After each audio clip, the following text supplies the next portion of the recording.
এনার সমস্যা হচ্ছে কি মানে পেটে আকারে আর পুরো বডি আকারে ওনার যে ব্রেস্টের সাইজ আছে সেটা ছোট।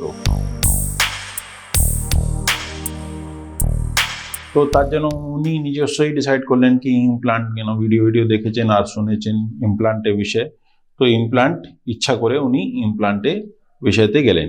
এটা হচ্ছে ডামি ইমপ্লান্ট, যেটা মানে দেখাওয়ার জন্য আছে, মানে এরকম ধারণায় ইমপ্লান্ট হয়। এটা সিলিকন দিয়ে তৈয়ার করা হয় মোটিভা কোম্পানি। আর যে ইমপ্লান্ট আছে সেটাও আমি দেখিয়ে দিচ্ছি, কেন কি আজকে 500 সিসি ইমপ্লান্ট যাবে, তো 500 সিসি এটা হচ্ছে স্টেলাইজ প্যাক টোটাল। আর এই স্টেলাইজেশন প্যাকটা খোলা হয় যে টাইমে অপারেশনের জন্য সব কিছু রেডি হয়ে যায়, পকেট তৈয়ার হয়ে যায়, সেই টাইমে কিন্তু এটা করা হয়।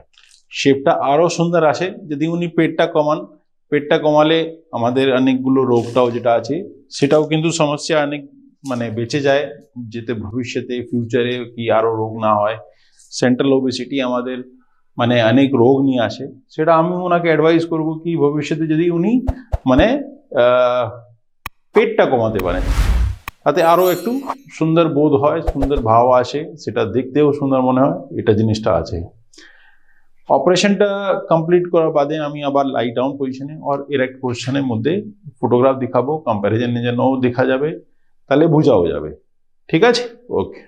আপনি দেখতে পারেন কি আমি 500 সিসি মানে 500 সিসি এই দুপাশেই আমি ইমপ্লান্ট করেছি, 500 এর পাশে 500 এর পাশে, রাইট এন্ড লেফট।